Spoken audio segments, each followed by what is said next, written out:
Oiê! Meu nome é Patrícia Calderon, sou jornalista, estressadíssima, mas gente boa, tá? Ansiosa pra uns, paranoica pra outros. Esse aqui é o meu podcast, mas ele pode ser seu também. Decidi criar um canal pra gente falar sobre saúde mental sem nóia, sem preconceito, sem tabu. Olá, tudo bem com vocês? Por aqui tá tudo ótimo. No ar, mais um programa Não Pira, Respira, diretamente aqui da sua Jovem Pan News Fortaleza. No programa Pan News em Revista, primeira edição, e meu convidado de hoje é um convidado pra lá de especial, que topou dessa entrevista pra gente aqui. É o professor Dr. Arnaldo Dalpino, do Departamento de Física do ITA, uma das universidades, uma das instituições mais respeitadas aí do nosso país. Professor, muito obrigada e seja bem-vindo aqui no programa. Eu fico muito feliz de poder estar com vocês. Eu sempre fui fã da Jovem Pan, sou fã seu. E quero dar meu boa tarde a toda a equipe técnica, a todos os ouvintes e, em particular, para você, Patrícia. Olha, muito obrigada e primeiramente me desculpar aqui para todo mundo ouvir, porque a gente atrasou nessa entrevista aqui com o professor, ele teve a maior paciência do mundo para esperar toda essa burocracia técnica, dar tudo certo, mas que bacana que deu certo. Professor, a gente vai falar de matemática, a gente vai falar de física, a gente vai contar um pouquinho a sua história, e eu queria começar por isso, né, porque recentemente o senhor tomou um susto. O senhor sofreu uma cirurgia no cérebro e, até onde eu sei, foi a primeira cirurgia onde um paciente foi operado acordado. Eu queria que o senhor falasse um pouquinho dessa experiência para a gente. Eu fui submetido a uma cirurgia que, ao todo, entre entrar na sala de cirurgia e voltar da sala de cirurgia, demorou 9 horas e meia. Foi descoberto um tumor do tamanho de um caroço de abacate, né, do lado direito do meu cérebro, e eu tive a sorte, ou Deus estava de bem comigo, e resolveu botar o Dr. Lepsky no meu caminho. Bom, para quem está assistindo a gente, o ouvinte que está ouvindo a gente pelo podcast, pela rádio, o Dr. Guilherme Lepsky é um dos maiores neurocirurgiões do país, né? E ele atende, inclusive, no HCO, no Albert Einstein e também no Instituto de Psiquiatria da USP, onde o senhor realizou essa cirurgia pelo Sistema Único de Saúde, né, professor? Como foi essa experiência? Exatamente. O que dá para dizer é o seguinte: você tem, pelo Sistema Único de Saúde, acesso aos melhores médicos do Brasil. É verdade que tem uma certa lentidão, mas você tem acesso aos melhores médicos do Brasil. E a cirurgia, se tivesse sido feito num desses hospitais em que os políticos costumam ir, a única diferença teria sido a hotelaria. Porque eu fiquei num quarto pequenininho, fiquei num quarto sem banheiro dentro, mas tive acesso ao melhor tratamento possível no Brasil e acho que no mundo também.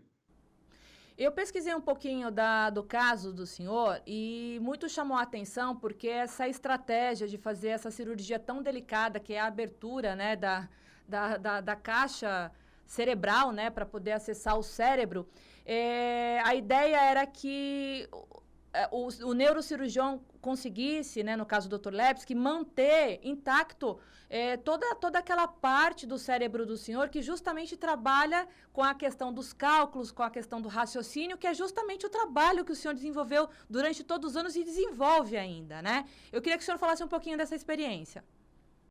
Olha,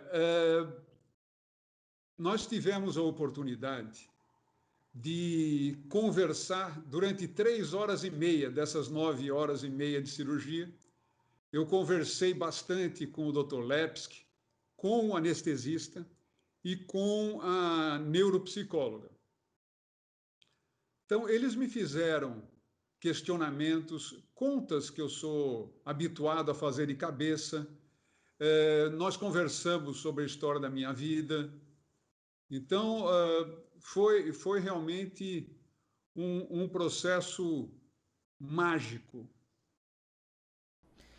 Professor, qual foi o tumor que o senhor retirou? Qual é o nome? foi um endroglioma. Aí o senhor precisou passar por um processo de quimioterapia, de radioterapia. Isso, de grau 3, por sinal.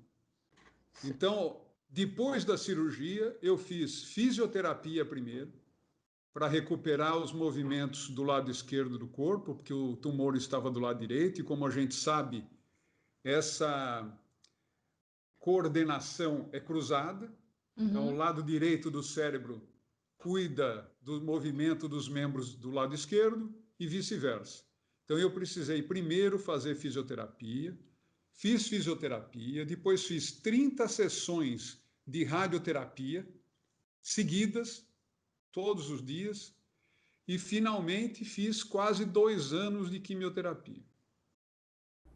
Agora, como foi para o senhor descobrir, né, no caso, a malignidade, né, desse tumor que o senhor estava no cérebro e ter que passar um filme aí na cabeça do senhor de repente, a gente sabe que esses prognósticos, eles não são tão positivos, né, antes da cirurgia, porque o paciente pode ficar sem falar, pode ficar sem andar, pode ter algum tipo de sequela.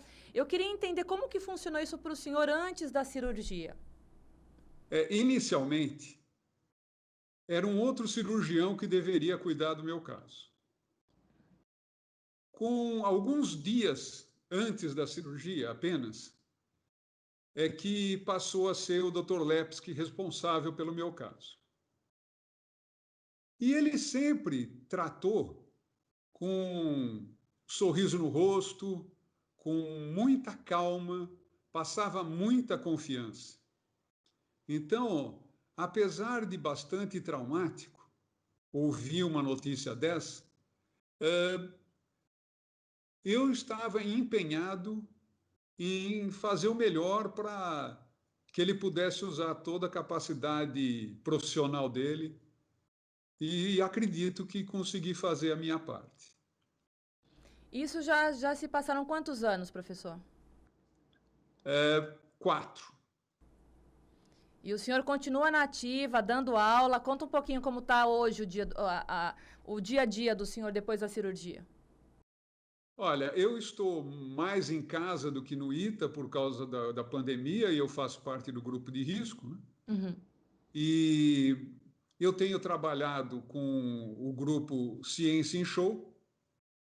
A gente faz a cada 15 dias uma live em que eu ensino truques de cálculos matemáticos para serem feitos de cabeça, e também dou assessoria para eles para outros tipos de problemas. Inclusive, quem está acompanhando a gente pelo YouTube vai ver algumas imagens dessas lives onde o senhor faz essa participação com o pessoal do Ciência Ciência em Show? Ciência em Show, exatamente. Bom, inclusive, a gente tem também, quem está acompanhando a gente pelo YouTube, trechos da cirurgia por onde o professor Arnaldo passou, né? No momento em que o anestesista volta ele, né, da anestesia, para que a cirurgia seja continuada aí com ele acordado, inclusive fazendo cálculos matemáticos. Acompanha só aí para vocês verem. Arnaldo? Eu. Tá entendendo tudo? Opa, muito bem. Arnaldo, vou passar as continhas para você. Quanto que é 11 vezes 53? 583. Ótimo. E quanto que é 11 vezes 82? 902. Me explica de novo como que é a técnica que você faz para fazer a conta do multiplicação por 11. Separa os dois números e põe a soma no meio. Muito bem, Arnaldo. Patrícia. Oi. A primeira parte da cirurgia, eu não sei dizer quanto tempo demorou. Eles me derrubaram realmente para poder abrir o cérebro, né? Porque aí é meio traumatizante, né?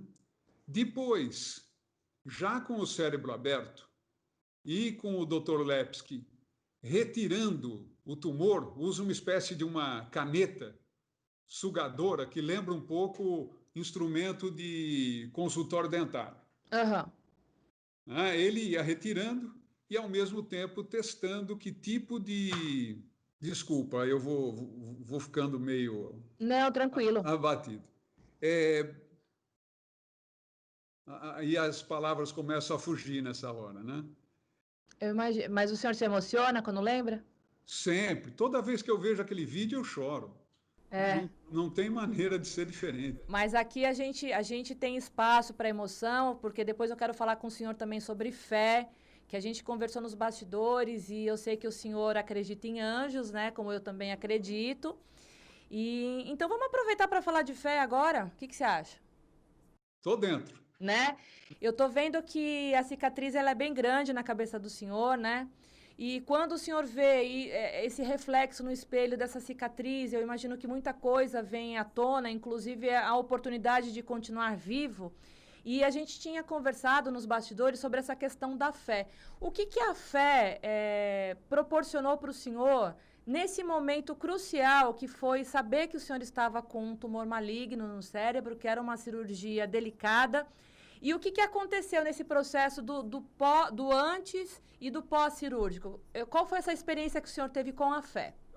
Deixa eu voltar. Então, na véspera da cirurgia, que foi um dia 21 de setembro.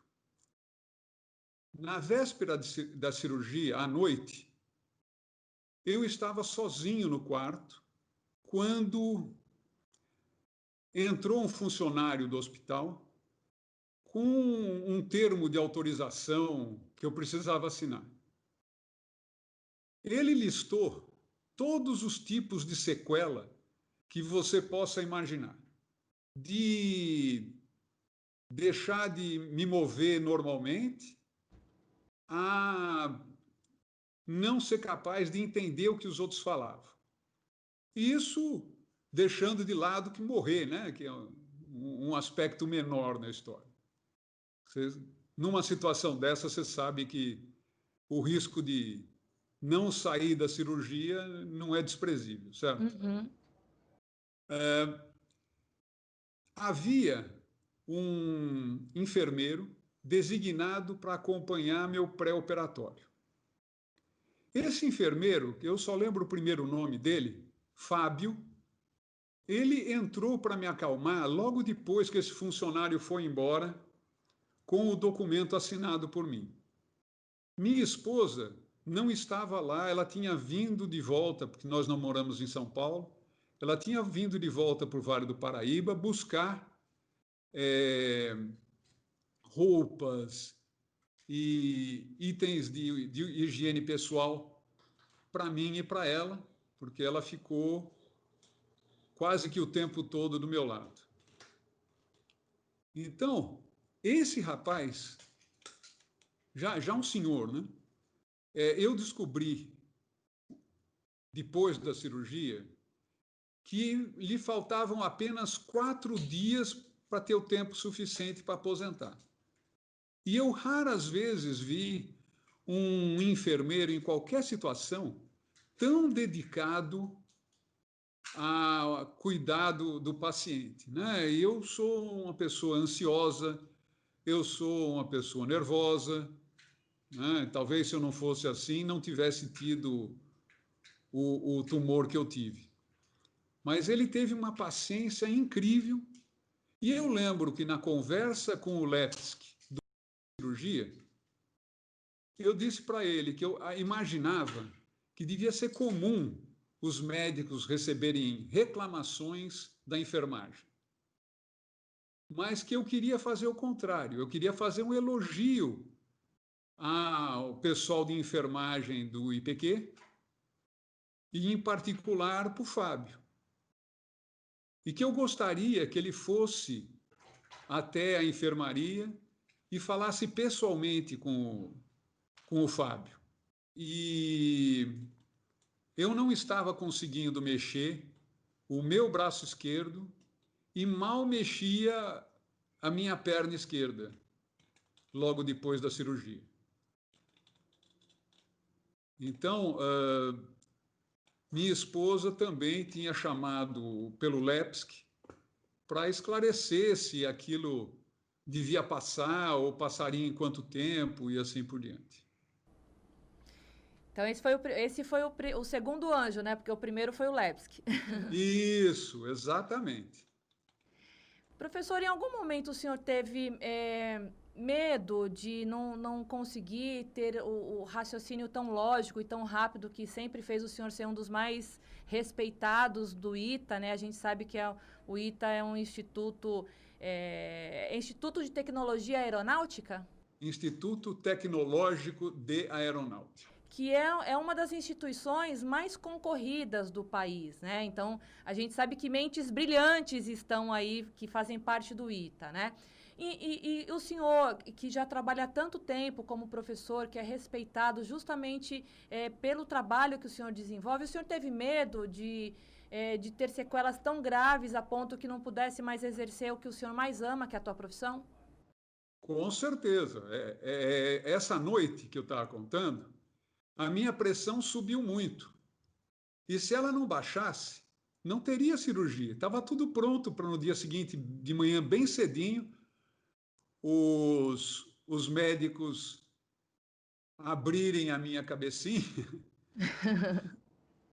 e tirarem esse caroço de abacate de lá de dentro. Quais são? Então, o medo estava muito presente.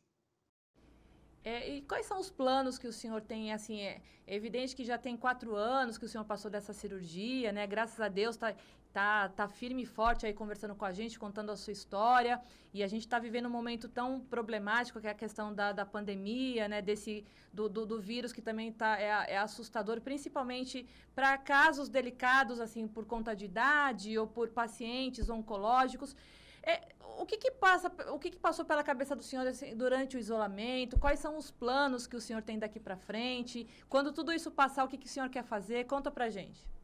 O que eu mais quero poder fazer é desmistificar a matemática, né? Então, eu tinha já, antes de ficar doente, ou de descobrir que eu tinha um tumor, né? Que o tumor já estava lá há bastante tempo, eu já tinha um plano de treinar professores para ensinar matemática de uma maneira mais divertida.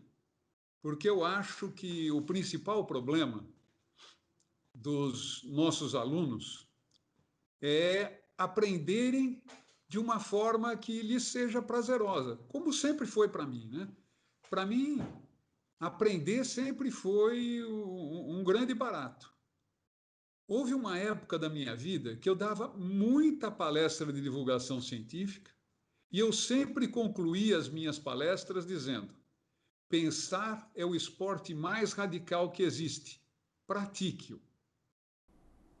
Legal. E como que está o tratamento hoje oncológico? O senhor tem que fazer visitas ao hospital? O senhor já está curado? Como que foi o tratamento? No momento que foi a sua pergunta, né? Eu estou fazendo acompanhamento oncológico de 6 em 6 meses. Eu vou a São Paulo que vem fazer uma ressonância nuclear magnética da cabeça para ter certeza que essa coisa ruim não volta. Se Deus quiser. E dali, em janeiro, eu tenho os resultados já e a visita ao oncologista. A um neurologista, eu estou fazendo acompanhamento anual. E, como eu disse antes, eu tenho uma consulta com o neurologista que ficou no lugar do Lepski, que o Lepski não está mais no ICESP, e o tratamento que eu faço é no Instituto de Câncer do Estado de São Paulo, a quem eu parabenizo por um trabalho maravilhoso, uma organização sem igual. Eu tenho muito orgulho desse centro médico brasileiro e paulista. É o que o senhor falou, é burocrático, mas a partir do momento que se consegue vencer todas essas burocracias, o atendimento é de excelência realmente, né? Exatamente. Professor, eu gostaria muito de agradecer a participação do senhor aqui no meu programa. É o podcast que a gente fala sobre saúde mental, então nada melhor do que entrevistar no caso, um paciente, né, que é paciente do Dr. Guilherme Lepski, que a gente realmente, eu sou super fã do Lepski, que eu comentei com o senhor, e entender o quanto de incrível foi essa cirurgia que ele fez com o senhor, em tentar preservar ao máximo justamente a área do cérebro do senhor, onde fazia toda a diferença em que ela mantivesse preservada pelas questões profissionais do senhor, né? Porque é evidente que numa situação dessa, o senhor queria sair vivo dessa cirurgia, mas poder sair vivo, ainda poder sair desenvolvendo a função que o senhor sempre desenvolveu, que é do raciocínio lógico, de usar o cérebro para matemática, para física, acho que isso é incrível, né? É sensacional, e eu tenho um agradecimento, eu sou extremamente agradecido a ele e a todos os outros anjos que passaram pelo meu caminho. Eu posso contar mais uma historinha? Por favor, porque quando eu trago convidados do porte do senhor para bater papo aqui, é porque eu quero compartilhar histórias, então fica à vontade. Então, tá bom. Quando eu fiquei sabendo do meu problema, eu tive que esperar 5 semanas até a cirurgia ser realizada. Entre a descoberta do problema e a cirurgia ser realizada, passaram-se 5 semanas. Eu tenho um grande amigo, professor do ITA também, que havia tido câncer no estômago. Ele me levou para assistir uma missa de cura que tem todo dia 4, a missa de cura de São Peregrino. E desde lá eu passei a frequentar essa missa. Faz muita diferença para mim quando eu não posso assistir. E já faz algum tempo que eu não posso ir à igreja, por causa da pandemia, né? E esse meu amigo também vem superando o câncer que ele teve no estômago, e o dele é mais antigo que o meu. Numa dessas missas, dessas primeiras missas, ainda antes de eu terminar o tratamento de quimioterapia, uma senhora que eu nunca havia visto vira para mim e fala: eu acredito que Deus me mandou te dar esse band-aid como sinal da sua cura. E esse band-aid anda comigo, fica dentro do meu carro o tempo todo, e já faz pelo menos uns 3 anos que eu carrego esse band-aid comigo. Eu tenho muita fé de que aquele gesto bonito dela me protege. Um curativo, o band-aid para curativo, para machucado. O band-aid comumzinho, que você coloca no joelho do seu filho quando rala andando de bicicleta. Ela usou o band-aid como uma simbologia naquela hora. Isso. Incrível, incrível. E da tamanha fé do Senhor, né? Então é isso, são os elementos que vão surgindo, os anjos que vão tropeçando A gente brinca que esses anjos vão tropeçando e vão aparecendo pra gente, né, professor? E é incrível, realmente é só, como a gente conversou também nos bastidores, observar de fato os sinais, né? Eu acho que esses sinais, eles são dados, e não é dado para mim, não é dado para o senhor, é dado para quem tem a fé, né? Então, nós não somos privilegiados, né, da força divina, de Deus, enfim. Eu acho que esses sinais, eles precisam ser realmente observados e atribuídos a algo superior. E acho que dia a dia esses sinais, a gente pode dar de cara com esses sinais. Basta acreditar e tomar posse. Verdade. Eu tive também a alegria de poder contar com um amigo que fazia mais de 10 anos que eu não via, ou aproximadamente isso. E ele que revezou com Arlete no acompanhamento na pouco mais de uma semana que eu passei hospitalizado antes de retornar para casa. Então, esse meu amigo, o Teodoro, ele foi outro dos anjos que cuidaram de mim. Eu sou muito agradecido a cada um desses anjos que Deus foi colocando na minha vida para me ajudar a estar aqui conversando com você hoje. É porque o senhor é merecedor aqui na Terra, saiba disso. Aí, a cada dificuldade, né, eu ouvia as pessoas dizerem que Deus dava a cruz do tamanho que a gente era capaz de carregar. E eu brincava dizendo, eu acho que ele está me superestimando. Outra coisa curiosa que aconteceu durante a cirurgia, né, foi uma conversa que eu tive com o Lepski. Ele estava me operando e conversando comigo, quando eu disse para ele, olha, eu quero muito poder voltar a andar de bicicleta. E ele disse que eu ia voltar a andar de bicicleta. E eu falei, se isso não acontecer, eu volto para cortar os seus bigodes. É o que ele mais tem de precioso no rosto dele. Né? Aí ele me disse, olha como eu sou insano, né? Aí ele me disse, muita gente já morreu tentando. E eu respondi para ele, eu espero que não tenha sido na mesa de cirurgia. Ai, ai. E o senhor voltou a andar de bicicleta? Eu voltei a andar, eu tive um acidente e faz algum tempo que eu estou só na bicicleta ergométrica agora. Ah, mas aí logo, logo vai voltar a andar de bicicleta aí pelas ruas da vida. Com certeza.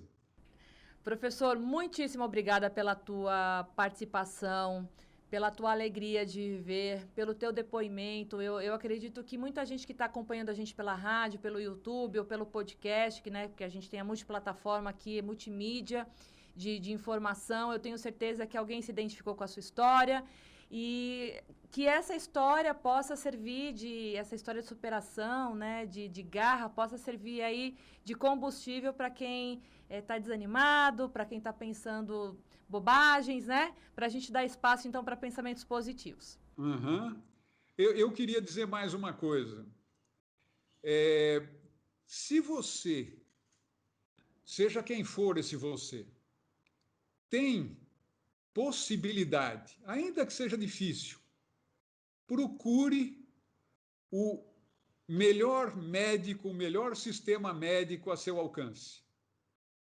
Eu vi pessoas nesse período que tinham problemas similares aos meus, aqui no Vale do Paraíba, e não quiseram ter o trabalho ou o gasto de tempo de ir a São Paulo.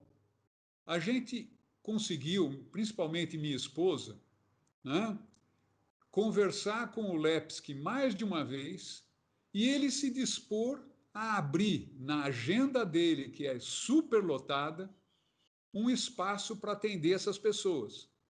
Essas pessoas acabaram não indo para São Paulo para poder ser atendida por ele e mais de um caso já não está aqui mais para poder dar uma entrevista para você.